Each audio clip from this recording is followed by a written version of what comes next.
আমাদের আজকে যিনি এত বড় আয়োজন করেছেন আমাদের করিম ভাই, লালু ভাই, যাদের নেতৃত্বে আজকে এই আন্দোলন, ইসলামিক আন্দোলনের আজকে এত বড় মহাসমাবেশ, এখান থেকে নিশ্চয় আমরা একটা মেসেজ পাই। সুতরাং আমাদের একটা ভাই একটু আগে বলে গেছেন আজকে এই মহাসমাবেশ কেন, তিনটা জিনিসকে সামনে নিয়ে, সংস্কার, বিচার, পিয়ার। আসলে আমরা এই সমস্ত ওয়ার্ডের বিশ্লেষণ প্রয়োজন, আনলেস শুধু আমরা কিছুই জানবো না। আমি সংস্কার নিয়ে কথা বলতে চাচ্ছি না, যেহেতু সংস্কারের যারা দ্বারক ও বাহক, আমি তাদের কাছে আমার এটাই রিকোয়েস্ট। আমি একটা জিনিস শুধু বলতে চাই, স্বাধীনতার 54 বছর পরে আমরা যারা মাইনরিটি হিসেবে বাংলাদেশে আছি, আপনারা জানেন প্রায় 54টা নৃগোষ্ঠী আছেন। এর মধ্যে 4টা সম্প্রদায়, বৌদ্ধ, হিন্দু, মুসলিম, খ্রিস্টান।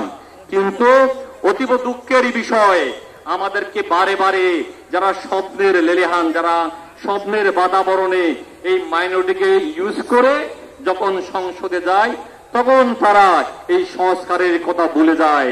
তো আমি চাই যারা এবার সংস্কারে যাবেন, যাদের সংগঠনের মধ্যে, যাদের গঠনতন্ত্রে রূপরেখার মধ্যে থাকবে, যাদের মধ্যে ইসলামী আন্দোলনের যেটা গঠনতন্ত্র সেখানে পরিষ্কার আছে সংখ্যালঘুদের অধিকার প্রতিষ্ঠা, এই জিনিস আমি কাদের মধ্যে দেখি নাই।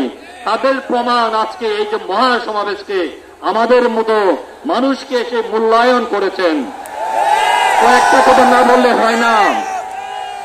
আমাদের আরেক ভাই যিনি ইসলামিক ফাউন্ডেশনে এখানে আছেন, মাদানী ভাই, আমাদের ঢাকা শহরে আজকে 54 বছর ধরে মানুষ যখন মারা যায় তখন তার শেষ ঠিকানা আপনারা, আমি আরেকটা অনুষ্ঠানে বলছিলাম, কোথায়? সবার ঠিকানা একটাই, কুল্লু নাফসিন যায়েকাতুল মাউত। অতীব দুঃখের বিষয়, আমরা যখন মারা যাই আমাদের সেই ঠিকানা ঢাকা শহরে কোথাও ছিল না। আমাদের এই এক ভাই মাদানী ভাই, যেটা এই সরকারের সাথে আঘাত করে, এই সরকারের সাথে পরিশ্রম করে উত্তরা সেক্টরে উনি এই জায়গাটা করে দিয়েছেন। তাই আমি আজকের এই সমাবেশ থেকে আমাদের বৌদ্ধদের পক্ষ থেকে এই সংগঠনের সবার প্রতি প্লাস মাদানী ভাইয়ের প্রতি কৃতজ্ঞতা জানাচ্ছি। উনি এত বড় মানবতার পরিচয় দিয়েছেন।